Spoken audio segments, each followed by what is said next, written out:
Ma femme a été poussée par ses collègues de travail à me tromper avec son patron.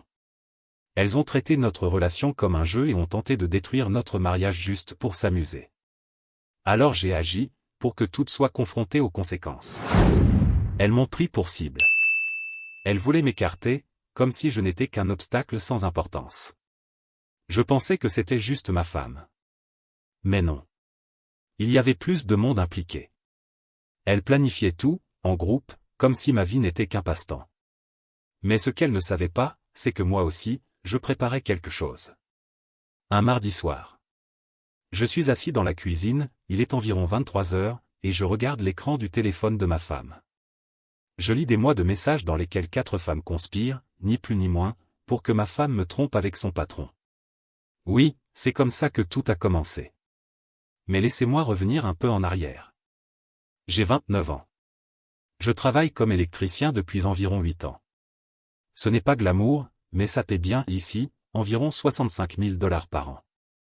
Ce qui n'est pas mal du tout pour un gars qui n'est même pas allé à l'université.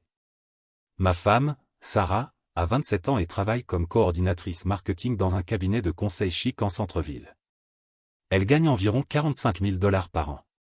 Ensemble, on vivait confortablement, rien de luxueux, mais on avait une maison correcte, 2 voitures payées, et on mettait même de l'argent de côté pour fonder une famille. Moi et Sarah, on s'est rencontrés à l'époque de la fac. Enfin, elle était à la fac, et moi je faisais une formation technique juste à côté. On est ensemble depuis 6 ans, mariés depuis 3. Honnêtement, je pensais qu'on avait quelque chose de solide. On cuisinait ensemble presque tous les soirs. Elle me racontait les potins du boulot. Moi, je râlais sur les clients chiants ou les douleurs au dos à force de ramper dans les faux plafonds toute la journée. Des trucs normaux de couple marié. Il y a environ 8 mois, Sarah a eu un nouveau patron, Richard Morrison. Oui, c'est son vrai nom, je m'en fiche complètement. Le gars a 45 ans, fraîchement divorcé et manifestement blindé de fric. On parle d'un type qui conduit une voiture de luxe différente chaque semaine, a un pantouse en centre-ville, des maisons de vacances, le pack complet. Sarah disait qu'il était charmant et raffiné. Bon, je ne suis pas du genre jaloux, mais ça m'a quand même mis la puce à l'oreille. Dès le premier jour, ce gars a clairement commencé à draguer ma femme, il complimentait son apparence tous les jours, l'invitait à des dîners d'affaires avec une fréquence suspecte, lui offrait des cadeaux hors de prix, pour son bon travail, comme des foulards de luxe ou des bijoux qui coûtaient plus que la mensualité de mon pick-up. Sarah me montrait tout, et on rigolait ensemble de son comportement déplacé. À l'époque, je pensais que c'était inoffensif, parce qu'elle avait l'air sincèrement désintéressée et totalement transparente avec moi. Mais le vrai problème, que je n'ai compris que bien plus tard, c'étaient les collègues de Sarah. 4 femmes de son service, Michelle, 35 ans, Jessica, 32, Amanda, 30, Elisa, 28. Toutes célibataires, toutes avec une morale, disons, très flexible en matière de relations. Ces femmes ont commencé par encourager Sarah à profiter de l'intérêt que Richard lui portait. Au début, ça ressemblait à des discussions classiques entre copines, il est à fond sur toi, ce genre de truc. Mais avec le temps, c'est devenu toxique. Elles faisaient des commentaires sur notre style de vie modeste. Elles insinuaient que Sarah se contentait de peu en étant mariée à un ouvrier. Elles disaient qu'elle méritait mieux que ce que je pouvais lui offrir. Sarah rentrait à la maison stressée, me posait des questions étranges du genre, « Tu penses que je rate des opportunités ?» ou « Et si on pouvait vivre une vie complètement différente ?» Ce genre de pensée ne lui était jamais venu à l'esprit avant, et je voyais bien que quelqu'un lui mettait des idées en tête. Mais j'avais confiance en elle, et honnêtement, je n'ai pas pris ça aussi au sérieux que j'aurais dû. Et cela nous ramène à ce mardi soir. Sarah avait laissé son téléphone sur le comptoir pendant qu'elle prenait sa douche. Une notification d'un groupe appelé « Le futur de Sarah » est apparue. Le nom était bizarre, alors j'ai regardé. Et ce que j'ai trouvé, ce sont des mois de messages dans lesquels ces 4 femmes, de manière systématique, planifiaient comment pousser Sarah à avoir une liaison avec Richard. Ce n'était pas juste de petits encouragements. C'étaient des discussions stratégiques et détaillées sur les techniques de séduction, sur comment justifier l'infidélité, comment dissimuler les preuves, tout. C'était comme lire un manuel pour détruire mon mariage. Je ne vais pas mentir. Je suis resté assis là pendant bien 20 minutes à faire défiler ces messages, ressentant un mélange de rage et de douleur à chaque mot. Ces femmes traitaient mon mariage comme un télé-réalité, comme si Sarah était leur petit projet amusant. Et le pire? Sarah n'avait pas dit non. Elle n'avait encore rien fait directement, mais elle n'avait pas non plus arrêté les conversations. Elle participait, posait des questions sur à quoi ressemblerait la vie avec Richard, discutait ouvertement de comment tromper son propre mari. Quand Sarah est sortie de la douche, je l'ai confrontée avec son téléphone. Elle s'est effondrée en larmes, demandant pardon, disant qu'elle n'avait jamais voulu que ça aille aussi loin, qu'elle était perdue sous la pression constante de ses amis. On a parlé jusqu'à environ 3 heures du matin. Cette nuit-là, elle m'a juré qu'elle ne me tromperait jamais vraiment et m'a supplié de lui pardonner. Et je l'ai pardonné. Sarah est une bonne personne, mais elle a été manipulée par des femmes extrêmement toxiques. Sauf que pardonner ne veut pas dire oublier ni laisser passer. Voyez-vous, ces 4 femmes ont décidé de jouer avec ma vie juste pour le plaisir. Elles ont passé des mois à tenter de détruire mon mariage, disant à ma femme qu'elle méritait mieux que moi, l'encourageant à me tromper avec un prédateur qui ne cherchait clairement qu'une conquête de plus pour flatter son ego. Alors j'ai décidé que moi aussi, j'allais jouer avec leur vie. Les jours suivants ont été étranges. Moi et Sarah, on essayait d'assimiler tout ça en faisant semblant que tout était normal. Elle allait au travail, et devait faire face à ces mêmes femmes qui, pendant des mois, l'avaient poussée à me trahir. Et moi, j'installais des systèmes domotiques dans des maisons de millionnaires pendant que, intérieurement, je préparais déjà ma revanche. Parce que oui, je préparais déjà mon plan. Écoutez, je n'en suis pas fier, mais je ne vais pas faire semblant d'être un saint qui tend l'autre joue quand on essaie de détruire mon mariage. Ces femmes ont déclaré la guerre à ma famille. Elles ne savaient juste pas que j'allais riposter. La première chose que j'ai faite, c'est de faire des captures d'écran de toute la conversation de groupe avant que Sarah n'ait la chance de supprimer quoi que ce soit. Chaque message, remontant à des mois. Ce que ces femmes écrivaient était cruel. Michel, qui semblait être la chef du groupe, écrivait de véritables essais pour dire que Sarah gâchait sa jeunesse et sa beauté avec un « petit ouvrier sans avenir », et que les femmes intelligentes savent que le mariage n'est qu'un contrat commercial qu'on peut renégocier. Mais ce qui m'a le plus choqué, c'est de voir qu'elles ne faisaient pas que l'encourager à trahir. Elles entraînaient Sarah à le faire stratégiquement, comment organiser des rendez-vous avec Richard en dehors des heures de travail, comment justifier ses retards à la maison, comment faire une transition graduelle d'épouse à maîtresse, puis la petite amie officielle. Michel avait même rédigé une frise chronologique expliquant comment Sarah pourrait séduire Richard tout en me gardant en réserve, au cas où le plan principal échouerait. Ces femmes ont passé des mois à planifier la destruction de mon mariage comme si c'était un projet d'entreprise. Alors j'ai commencé ma propre enquête. Je ne suis ni un expert en informatique ni un détective privé, mais je sais me servir de Google et je suis très patient quand j'ai une bonne raison.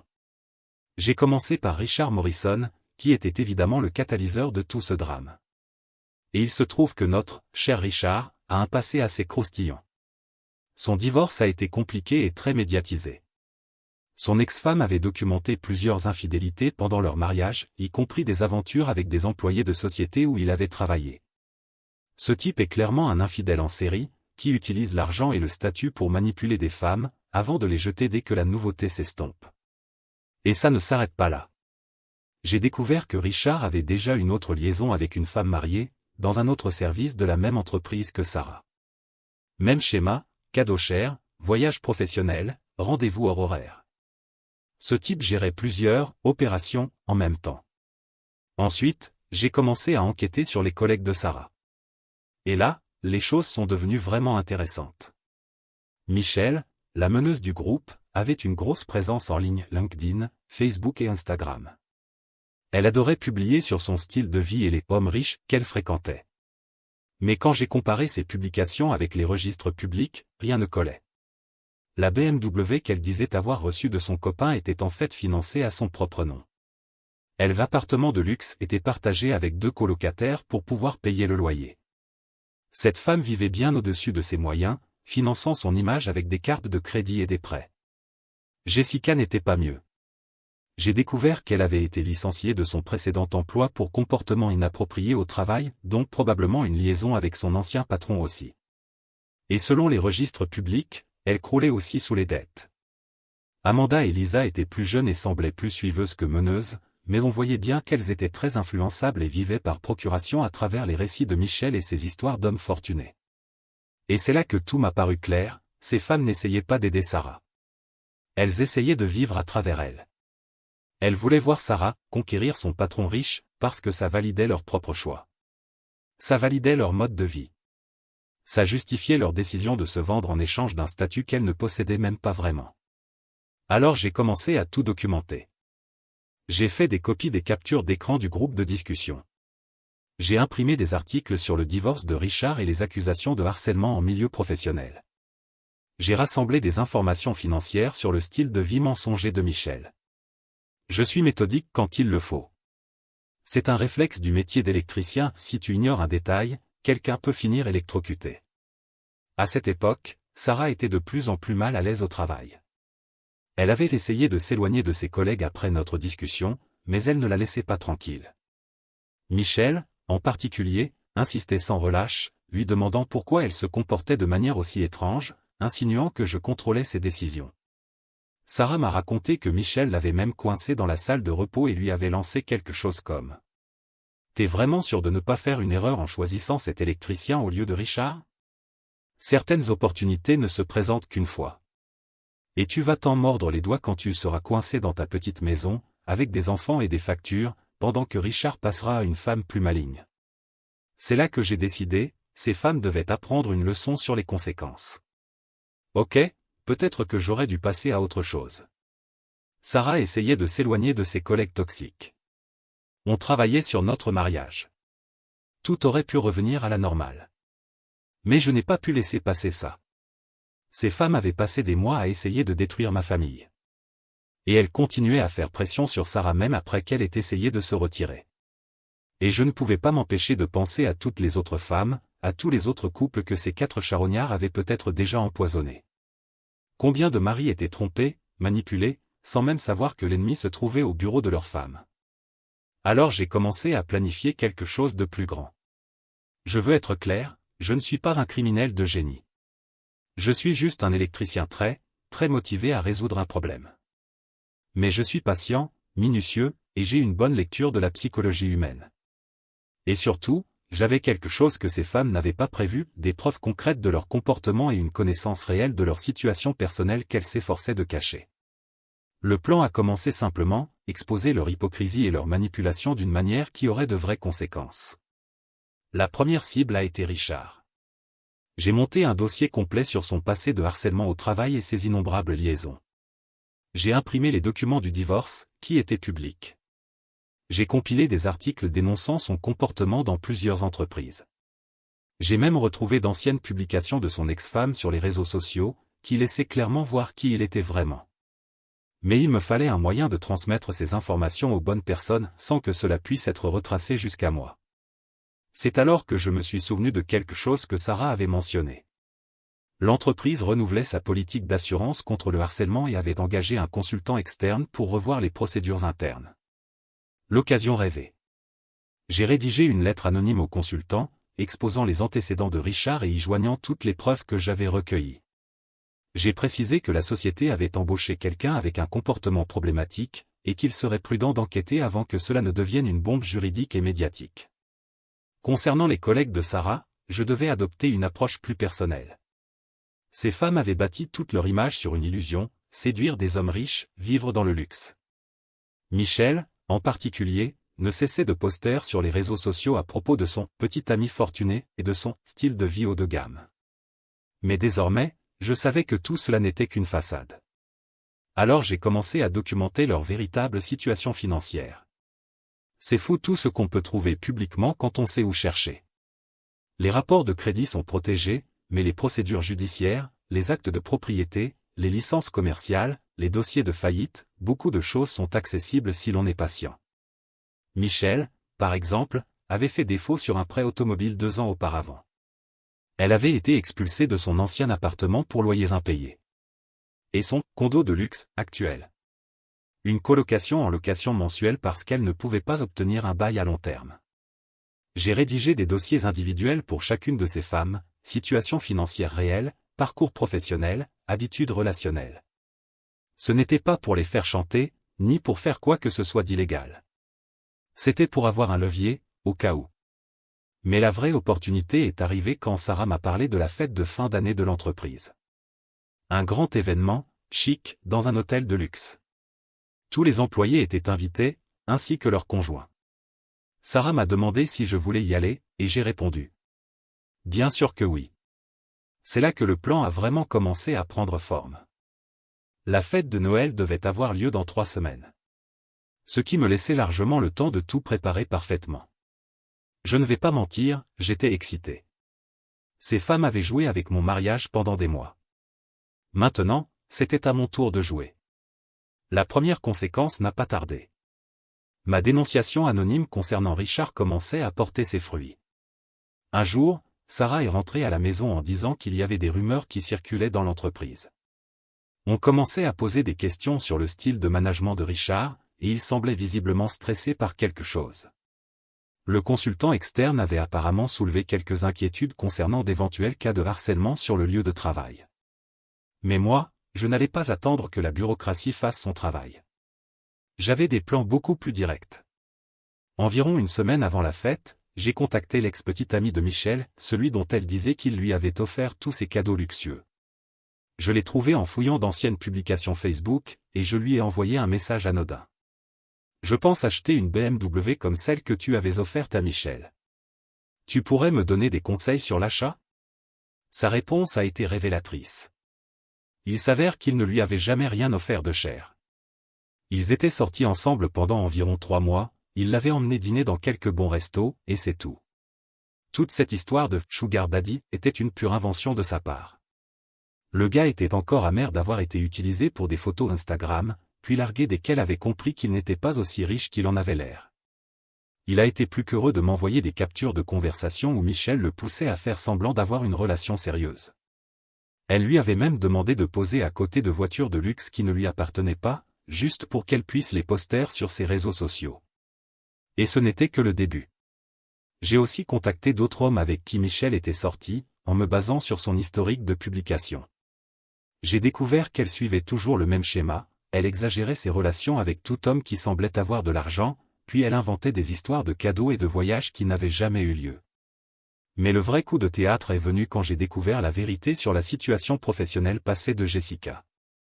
Tu te souviens que j'avais mentionné qu'elle avait été virée pour comportement inapproprié au travail? Eh bien, j'ai retrouvé quelqu'un qui avait travaillé avec elle à l'époque, et j'ai eu toute l'histoire. Jessica avait une liaison avec son patron marié. La femme de ce dernier l'a découvert, est venue la confronter directement au bureau, et ça a fait un scandale énorme qui a conduit au divorce du patron et au licenciement de Jessica. La femme en question avait tout documenté et publié sur un forum destiné aux femmes ayant été confrontées au harcèlement en entreprise. Elle avait cité Jessica nommément, et décrit en détail les techniques qu'elle utilisait pour séduire des hommes mariés dans un cadre professionnel. J'ai gardé tout ça. Quand le jour de la fête de Noël est arrivé, j'avais un dossier complet sur la vie réelle des 4 collègues de Sarah. Leur situation financière. Leur historique relationnel. Et toute la documentation de la campagne qu'elles avaient menée pendant des mois pour que ma femme me trompe. La fête avait lieu dans un hôtel de luxe en centre-ville. Sarah était magnifique, elle avait acheté une nouvelle robe et, sincèrement, elle était impatiente d'y aller. En partie parce qu'elle espérait que cela pourrait détendre l'atmosphère avec ses collègues, après tout, nous ne leur avions jamais dit que nous savions pour le groupe de discussion. Donc, probablement, elle pensait que leur plan de manipulation était toujours en cours. J'ai mis mon plus beau costume, enfin, mon seul costume, et je me suis préparé à passer la soirée la plus satisfaisante de ma vie. Quand nous sommes arrivés à la fête, j'ai tout de suite repéré les 4 collègues. Elles étaient regroupées près du bar, probablement en train de ragoter sur la vie des autres. Michel portait une robe qui avait l'air coûteuse, mais sachant ce que je savais désormais sur ses finances, elle était sûrement louée, ou achetée à crédit, qu'elle ne pourrait probablement pas rembourser. J'ai passé la première partie de la soirée à observer et à faire un peu de réseautage. J'ai rencontré quelques collègues de Sarah, dont certains étaient vraiment sympas. J'ai discuté avec quelques cadres de l'entreprise. J'ai parfaitement joué le rôle du mari attentionné. Mais c'est alors que Michel est venu me parler. Vous devez être le mari de Sarah, m'a-t-elle dit, avec ce sourire faux. Je suis Michel. Sarah parle de vous tout le temps. Je suis sûr qu'elle en parle, ouais, ai-je pensé. Enchanté de vous rencontrer, ai-je répondu. Sarah m'a aussi beaucoup parlé de vous. On a parlé quelques minutes. Je voyais bien qu'elle m'analysait, probablement en train d'essayer de comprendre ce que Sarah pouvait bien trouver à un ouvrier sans avenir, comme moi. Et puis elle a sorti la phrase qui m'a fait bouillir intérieurement. Vous savez, vous avez de la chance d'avoir Sarah. Elle est tellement talentueuse, tellement belle. Je lui dis toujours qu'elle pourrait faire ce qu'elle veut de sa vie. La fausse bienveillance dans sa voix était presque comique. Cette femme avait passé des mois à essayer de convaincre ma femme de me tromper, et maintenant elle était là, à faire semblant d'être sympathique. C'est à ce moment-là que j'ai décidé de lâcher la première bombe. En fait, je voulais te remercier de t'occuper de Sarah, ai-je dit en souriant. Elle m'a montré certains des conseils que tu lui as donnés sur sa carrière et ses relations. Des perspectives vraiment intéressantes. Le visage de Michel est devenu livide instantanément. Elle a tout de suite compris que j'avais vu le groupe de messages. Je ne vois pas de quoi tu parles. Balbutia-t-elle. Ah bon, t'es sûr? Le groupe L'avenir de Sarah, ça ne te dit rien? Elle avait l'air sur le point de vomir.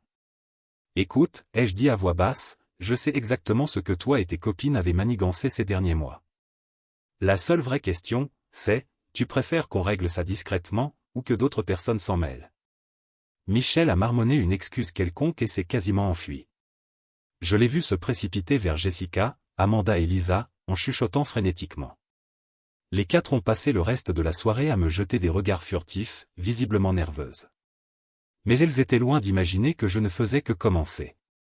La semaine suivant la fête de Noël, les choses sont devenues vraiment intéressantes. Michel et sa clique étaient clairement terrifiés que je sois au courant pour le groupe de discussion, mais elles n'avaient aucune idée de l'étendue de mes connaissances, ni de ce que je comptais faire avec ces informations. Sarah m'a raconté que l'ambiance au travail avait complètement changé. Les quatre l'évitaient, chuchotaient entre elles, et se comportaient comme si elles étaient constamment surveillées. Michel a même demandé directement à Sarah si elle m'avait parlé de leur discussion privée. Sarah a feint l'ignorance, comme si de rien n'était. Mais les vrais feux d'artifice ont commencé quand ma plainte anonyme concernant Richard a enfin été prise au sérieux par l'entreprise. Le consultant externe à qui j'avais écrit s'est révélé extrêmement méticuleux. Dès qu'ils ont commencé à enquêter sur le passé de Richard et à interroger les employés sur la culture de l'entreprise, plusieurs femmes sont venues porter plainte contre lui pour comportement inapproprié. Ce n'était pas seulement l'affaire avec Sarah et l'autre employé marié. Il harcelait déjà d'autres femmes avec des remarques déplacées et des sous-entendus constants. Le consultant a recommandé une enquête approfondie. Et tout à coup, Richard faisait l'objet d'une enquête sérieuse par les RH et les cadres dirigeants. D'après Sarah, il semblait au bout du rouleau. Stressé. Paranoïaque. Ce n'était plus du tout le gars confiant et charismatique d'avant. Il a arrêté d'offrir des cadeaux luxueux, annulé les dîners professionnels et marchait désormais sur des œufs. Mais c'est ici que ça devient encore meilleur. Apparemment, Richard a commencé à soupçonner quelqu'un de l'avoir dénoncé. Il a lancé sa propre enquête informelle, essayant de découvrir qui aurait eu accès à sa vie privée. Selon Sarah, il était convaincu que l'une des femmes qui l'harcelait s'était retournée contre lui. Il a alors confronté l'autre employé marié avec qui il essayait de sortir, appelons-la Jennifer, et l'a accusé de vouloir le saboter par jalousie ou vengeance. Jennifer n'a rien compris. Elle ne savait absolument pas de quoi il parlait. Mais cette accusation paranoïaque l'a finalement réveillée. Elle pensait qu'il avait un véritable intérêt pour elle. Découvrir qu'elle n'était qu'une parmi tant d'autres qu'il manipulait en parallèle, a complètement brisé son illusion. Jennifer a tout raconté à son mari le jour même. Et le mari est devenu furieux. Non seulement il a confronté Richard en personne, mais il a également déposé une plainte formelle auprès de l'entreprise, affirmant que Richard utilisait sa position pour harceler des femmes mariées. Désormais, Richard faisait face à une enquête officielle, avec plusieurs accusations de harcèlement. Un mari furieux menaçant de poursuites judiciaires. Et toute sa crédibilité qui s'effondrait. Michel et sa bande ont paniqué. Elles ont commencé à réaliser que leur petit plan de mettre Sarah dans les bras du patron riche était sur le point d'exploser de manière spectaculaire.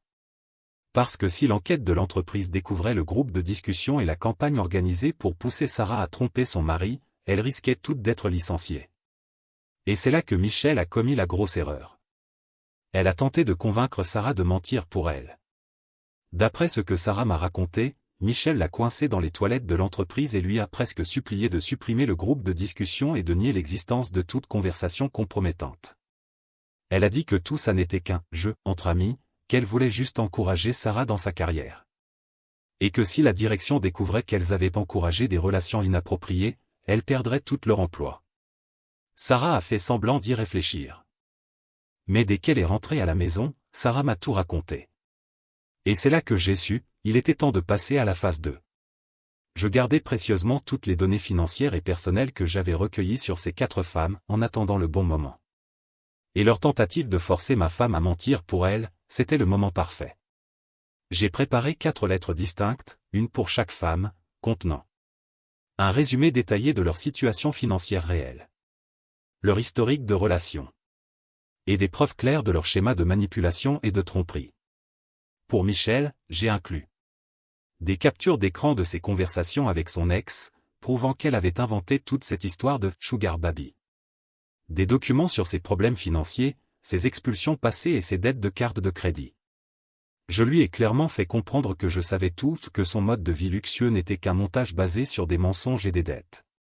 Pour Jessica, j'ai inclus des informations sur son renvoi de son ancien emploi pour avoir eu une liaison avec son patron, un homme marié. J'ai aussi joint les témoignages de l'ex-femme de ce patron, détaillant le comportement prédateur de Jessica, et des preuves de son habitude à se rapprocher intentionnellement d'hommes mariés dans un cadre professionnel. Pour Amanda et Lisa, j'ai surtout mis en évidence leur participation active à la campagne de harcèlement moral contre Sarah, soulignant comment elles avaient encouragé l'adultère, en plus de quelques informations personnelles embarrassantes que j'avais découvertes à leur sujet. Les lettres n'étaient pas directement menaçantes, mais elles faisaient clairement comprendre que j'avais en ma possession une documentation complète sur leur comportement et leur vie privée, et que leur petit plan pour détruire mon mariage n'était pas passé inaperçu, ni resté impuni. J'ai déposé les lettres un samedi matin. En personne. Pas de poste.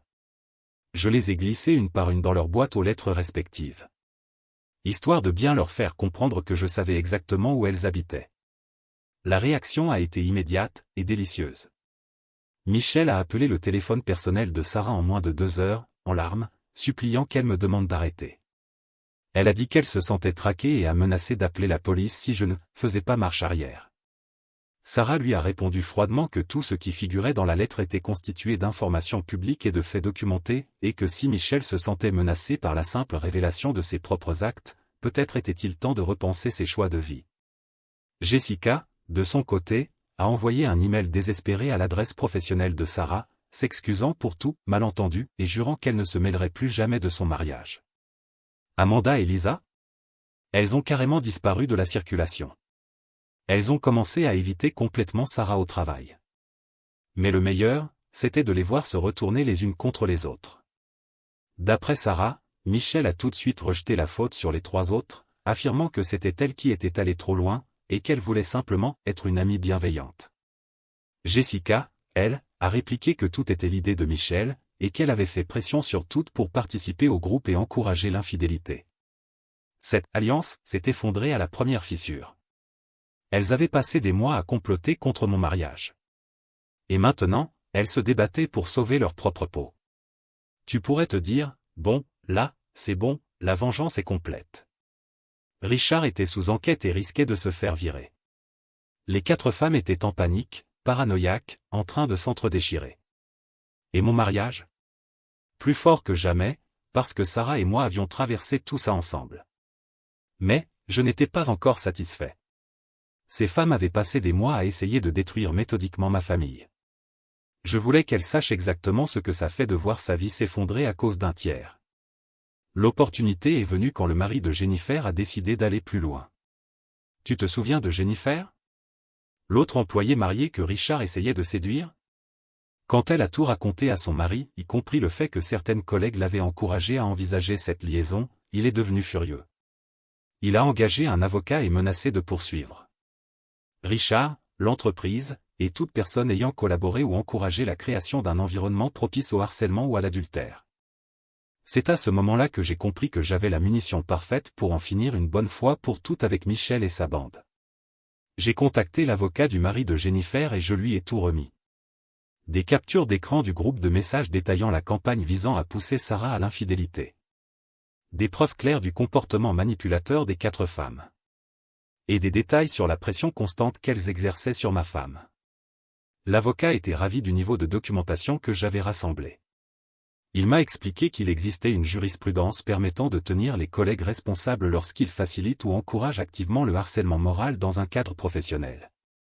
Moins d'une semaine plus tard, les 4 ont reçu des lettres officielles du cabinet d'avocats, les menaçant de poursuites pour participation à la création d'un environnement de travail toxique et pour avoir facilité des comportements inappropriés et du harcèlement moral. Le service juridique de l'entreprise est entré en panique. Ils ont immédiatement lancé une enquête interne, cette fois confiée à un cabinet externe chargé de réviser les procédures et d'interroger tous les employés impliqués. Pendant cette enquête, Michel, Jessica, Amanda et Lisa ont été suspendus de leurs fonctions. Mais attends, ce n'est pas tout. Pendant l'audit, l'entreprise a découvert que Michel utilisait les ressources de l'entreprise pour enquêter sur des clients riches et des collègues, dans le but de servir ses propres intérêts personnels. Elle accédait à des données financières confidentielles via les ordinateurs de l'entreprise, pour rechercher des informations sur ses potentielles cibles amoureuses. En gros, elle transformait la base de données de la boîte en un Tinder de luxe. C'est de l'espionnage industriel et un usage abusif de ressources professionnelles, des infractions qui justifient non seulement un licenciement immédiat, mais qui peuvent aussi entraîner des poursuites pénales. L'audit a également révélé l'ancien renvoi de Jessica, pour une liaison avec un patron marié. L'entreprise a reconnu qu'elle avait clairement manqué de diligence en ne vérifiant pas correctement ses antécédents. Quant à Amanda et Lisa, bien qu'elles soient plus jeunes et aient commis des fautes moins graves, elles ont été jugées complices, car elles avaient utilisé leurs emails professionnels pour coordonner la campagne de harcèlement contre moi et Sarah. Les 4 ont été licenciés en moins de 2 semaines. Mais ce n'était pas encore la fin. Tu te souviens comment Michel finançait son style de vie fictif avec des cartes de crédit et des emprunts qu'elle ne pouvait pas rembourser ? Eh bien, en perdant son emploi, elle a aussi perdu toute capacité à honorer ses dettes. Disons que j'ai prévenu anonymement ses créanciers de sa nouvelle situation de chômage, en précisant qu'elle aurait probablement du mal à suivre son plan de remboursement. De plus, j'ai contacté l'agence de gestion de l'immeuble de luxe où elle vivait. Je leur ai envoyé les informations sur son licenciement et sa fragilité financière actuelle. Comme elle louait mois par mois, faute de pouvoir signer un bail classique, elle a reçu un préavis de 30 jours pour quitter les lieux. Dans le cas de Jessica, je me suis assuré que l'histoire de son renvoi précédent, ainsi que ses problèmes actuels, soient relayés sur les réseaux professionnels de son secteur. Le milieu est petit, et les nouvelles sur les fauteurs de troubles se répandent vite. Quant à Amanda et Lisa, j'ai été un peu plus indulgent. Je savais qu'elles n'étaient que des suiveuses. Mais je me suis assuré que les rapports de licenciement soient complets et bien détaillés dans leur historique professionnel, ce qui compliquera sérieusement leur future recherche d'emploi. 6 mois plus tard, Michel avait été expulsé. N'avait plus payé plusieurs cartes de crédit. Et vivait chez ses parents, en espérant trouver un nouveau travail. Sa présence sur les réseaux sociaux avait quasiment disparu, elle ne pouvait plus maintenir cette image de vie luxueuse. Jessica était retournée dans sa ville natale, incapable de trouver un emploi dans notre région à cause de sa réputation entachée. Amanda et Lisa avaient retrouvé un emploi, mais bien moins payé, et avec la claire compréhension que les portes qu'elles avaient claquées ne se rouvriraient pas. Et Richard ? Il a été officiellement licencié, et faisait face à plusieurs plaintes pour harcèlement. Son divorce lui avait déjà coûté cher. Mais avec ce nouveau procès et les frais d'avocat, il avait perdu le reste de ses économies. Il s'est avéré que le style de vie luxueux qu'il utilisait pour séduire les femmes était largement financé à crédit. Sans son salaire de cadre, il n'a pas pu continuer à tout payer. La dernière chose que j'ai apprise, c'est qu'il travaillait maintenant pour une entreprise bien plus petite. Qu'il gagnait moins de la moitié de ce qu'il gagnait avant. Et qu'il avait dû vendre son appartement en attique. Mise à jour. Cela fait maintenant environ 1 an que toute cette histoire a commencé. Et honnêtement, je suis encore en train de tout digérer. Sarah et moi avons suivi une thérapie de couple pendant quelques mois, pour reconstruire la confiance et gérer tout ce qu'elle avait subi comme manipulation.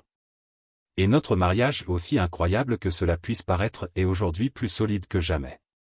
On a appris à mieux communiquer. On a survécu à quelque chose qui aurait pu nous briser. Sarah, d'ailleurs, a été promue au travail après le départ des collègues toxiques. La société a engagé une nouvelle direction, bien plus professionnelle. Aujourd'hui, elle gagne environ 8 000 $ de plus par an, et elle a retrouvé le plaisir d'aller travailler.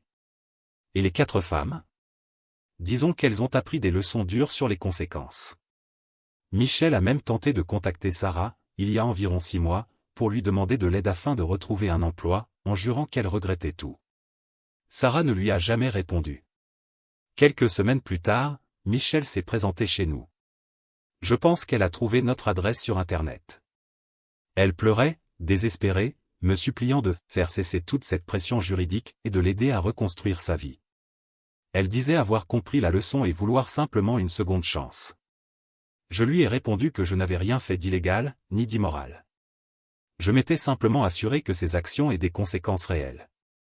Je lui ai dit que si elle avait utilisé ne serait-ce que la moitié de l'énergie qu'elle a consacrée à détruire mon mariage pour devenir une personne correcte, elle ne se retrouverait pas dans cette situation. Elle a continué à pleurnicher. Ce n'est pas juste. J'essayais juste d'aider Sarah.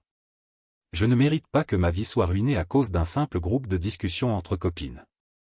Et moi, je lui ai demandé. Tu as trouvé ça juste, toi, de passer des mois à pousser ma femme à me tromper? Tu as trouvé ça juste de manipuler, systématiquement, une personne qui te faisait confiance comme amie? Tu as trouvé ça juste de traiter ma famille comme un divertissement, un jeu à manipuler juste pour le fun? Elle n'a su quoi répondre. Je lui ai dit que chaque action avait ses conséquences et qu'elle avait choisi de déclarer la guerre à mon mariage sans réfléchir à ce qui se passerait si je contre-attaquais. Je lui ai rappelé que j'avais tout documenté et que si elle ou une de ses amies osait encore interférer dans ma vie, les conséquences seraient bien pires. Elle est repartie en larmes. Et je ne l'ai plus jamais revue. Écoute.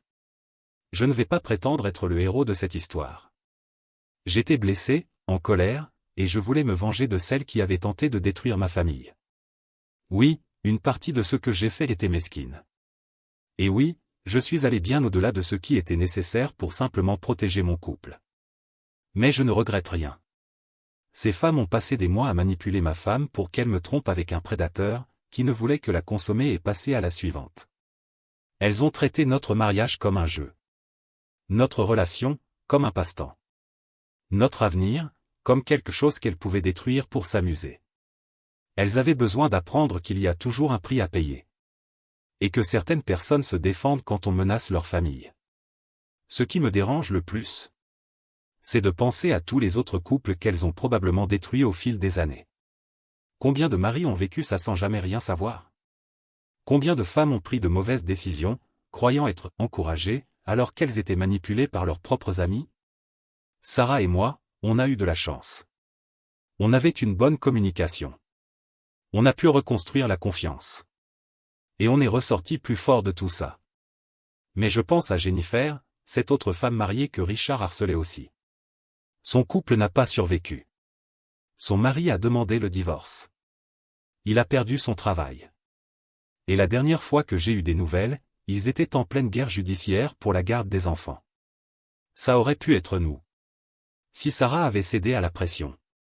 Si je n'avais pas découvert ce groupe de messages à temps. Parfois je me demande. Est-ce que je suis allé trop loin? Que Michel ait perdu son appartement. Que Jessica ait dû retourner dans sa ville natale. Et qu'elle lutte maintenant pour retrouver un emploi.